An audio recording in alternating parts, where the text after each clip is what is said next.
Welcome to Vibe Sense. Today, we're going to unpack one of the most complex and, honestly, devastating conflicts of the last few years, the war between Israel and Hamas that really exploded in late 2023. To really wrap our heads around the sheer scale of this, let's just start with one number. A single, sobering number from the Gaza Ministry of Health. Over 60,000 reported fatalities. It's a figure that just hangs in the air, and it really underscores the immense human cost we're going to be talking about. So here's how we're going to break this down. We'll dig into the roots of the conflict, trace the timeline of how the war actually unfolded, try to understand the absolutely devastating humanitarian crisis, and then we'll get into the tough question. Why does this thing just keep going? Right, so first things first. To even begin to understand what happened on October 7th, you have to look at the pressure cooker that was building up for a long, long time before that. You've got decades of history here, land claims, occupation, all creating this deep, deep foundation of distrust. But on top of that, there's a major political split within the Palestinian territories. You've got the Palestinian Authority, the PA, running things in the West Bank, and they have, in the past, engaged in compromises. But then you have Hamas. They control Gaza, and they've always had a much more militant, hardline stance, pretty much rejecting those same compromises. So, in the months right before the attack, a few things happened that really turned up the heat. Tensions were already spiking in Jerusalem and the West Bank. The economic blockade on Gaza had been going on for years, creating this incredible pressure. Meanwhile, these new normalization deals between Israel and other Arab nations made many Palestinians feel like their cause was being completely sidelined. And, of course, there were these repeated flashpoints at holy sites that just fueled this sense of injustice and desperation. Okay, so let's shift to the timeline and see how this incredibly explosive situation finally just ignited. The trigger for this all-out war was a meticulously planned, massive surprise attack by Hamas. It was called Operation Al-Aqsa Flood, and it completely shattered the status quo. It wasn't just rockets. It was fighters crossing the border, taking hostages. It caused massive casualties, and it absolutely shocked Israel and the rest of the world.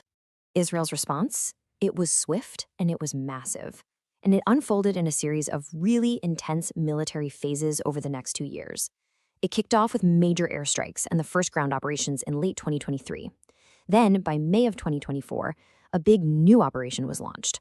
We saw a glimmer of hope in early 2025 with a temporary ceasefire and a hostage swap, but that fell apart by mid-March. And that's what led to the major offensive in Gaza City by September 2025. All of this relentless military action has had an impact on civilians that is, well, it's almost impossible to imagine. So let's broaden our view now to the consequences. The war has created a complete humanitarian catastrophe. I mean, it's defined by mass displacement and just utter destruction. Think about this. Nearly the entire population of Gaza has been forced from their homes. And for so many, it wasn't just once. They were displaced multiple times as the fighting shifted from one area to the next. And the human toll is just immense. Of the tens of thousands killed, reports consistently show that a huge disproportionate number are women and children. It really highlights how the most vulnerable have been hit the hardest. Now, check this out. This data from independent sources from early 2025 onwards, it shows a really staggering trend. For every 16 people reported killed since March 2025, 15 of them have been civilians. Let that sink in. 15 out of 16. That ratio just tells you everything you need to know about the extreme danger non-combatants have been facing. Beyond the casualties, the actual fabric of life in Gaza has just been ripped to shreds. We're talking schools, hospitals, power, water, all of it heavily damaged or gone. There are severe shortages of everything: food, water, medicine. It got so bad that famine conditions were officially confirmed in Gaza City in August 2025. And on top of it all, getting humanitarian aid in is constantly disrupted, which makes an already desperate situation even worse. And all of this raises a critical question, right? With a cost this high, why on earth has the fighting gone on for so long? Let's try to get into that. The core of the problem really lies in the fundamental goals of the two sides. They're just polar opposites.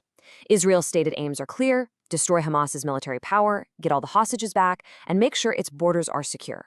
But on the other side, Hamas is demanding a complete end to the blockade and the release of Palestinian prisoners, and they insist on keeping their political and military power in Gaza. So you see the issue. These demands are, right now, mutually exclusive. There's just no overlap. But there's more fueling this stalemate. The fighting is happening in some of the most densely populated urban areas on Earth, which is incredibly difficult. The ceasefires we've seen have been fragile because they never solve the root problems. And you've got intense domestic political pressure on both the Israeli and Hamas leadership to not back down. And that brings us right up to the present, as of September 2025, where the conflict is in another incredibly intense phase. There's a major Israeli ground offensive happening in Gaza City. We're talking tanks, infantry, another huge wave of people being forced to flee, and it's all happening under a communications blockout, basically cutting the area off from the rest of the world. So what you have is this combination of goals that just can't be reconciled, immense human suffering and relentless military operations that have created what feels like an unbreakable deadlock. And that leaves us with the hardest question of all. With the diplomacy stalled and the human cost just soaring, what could a path to peace, any resolution, even possibly look like? That question remains the central defining challenge for the entire region and for the international community. Thanks for watching VibeSense.